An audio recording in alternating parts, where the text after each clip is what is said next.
ಓಂ ಸಾಯಿರಾಮ್. ನನ್ನ ಮುದ್ದಿನ ಮಗುವೆ, ನೀನು ಮಾಡಿದ ಒಳ್ಳೆಯ ಕೆಲಸಕ್ಕಾಗಿ ನೀನೇ ತನಗೊಂದು ಉಡುಗೊರೆಯನ್ನು ನೀಡು. ಎಲ್ಲರಿಗೂ ತನ್ನ ಮಾತುಗಳಿಂದ, ತನ್ನ ನಗುವಿನಿಂದ ಪ್ರೇರಣೆಯನ್ನು ನೀಡುವ ನೀನು ತನಗೋಸ್ಕರವೂ ಪ್ರಶಂಸೆಯ ಕೆಲವು ಮಾತುಗಳನ್ನಾಡು. ತನ್ನ ಮೇಲೆಯೂ ಕರುಣೆಯನ್ನು ತೋರಿಸುವ ವ್ಯಕ್ತಿಗೆ ಸಂತೋಷದ ಕೊರತೆಯೇ ಇರುವುದಿಲ್ಲ.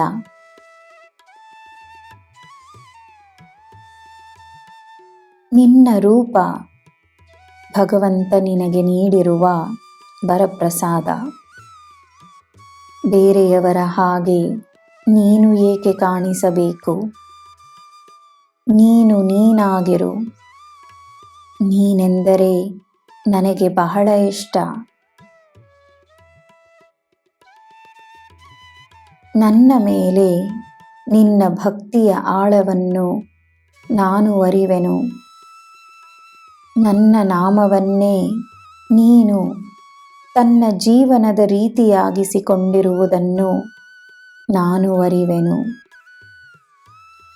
ಬಾಬಾ ಬಾಬಾ ಎಂದು ನೀನು ಜಪಿಸುವುದು ನನ್ನ ಕಿವಿಗಳಿಗೆ ಅಮೃತದಂತಿದೆ.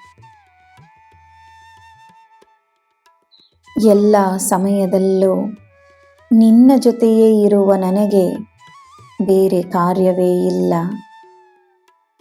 ನಾನು ಸದಾ ನಿನ್ನ ಜೊತೆಯೇ ಇದ್ದೇನೆ.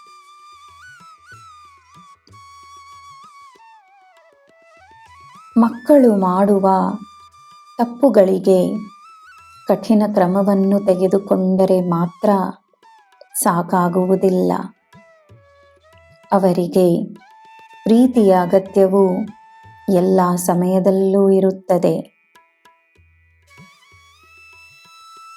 ಮಾತನಾಡು, ಮುದ್ದಾಡು, ಅವರಿಗೆ ಜವಾಬ್ದಾರಿಯನ್ನು ನೀಡು. ಪ್ರೀತಿ ನೀಡಿದ್ದಷ್ಟು ಅವರು ಒಳ್ಳೆಯವರಾಗುತ್ತಾರೆ. ಆ ಪ್ರೀತಿಯಲ್ಲಿ ಸಮತೋಲನವಿರಬೇಕಷ್ಟೇ. ಆ ಪ್ರೀತಿಯಲ್ಲಿ ಸ್ಪಷ್ಟತೆ ಇರಬೇಕಷ್ಟೇ. ಅವರ ಜ್ಞಾನಕ್ಕೆ ಗೌರವವನ್ನು ನೀಡುವುದರಿಂದ ನೀನೂ ಕಲಿಯಬಹುದು. ನಿನ್ನ ಮಕ್ಕಳು ಸದಾ ನಿನಗೆ ಸಂತೋಷ, ಪ್ರೀತಿ, ನೆಮ್ಮದಿಯನ್ನು ತರಲಿ. ನಿನಗೆ ಎಲ್ಲ ಶುಭವೇ. ಜೈ ಸಾಯಿರಾಮ್.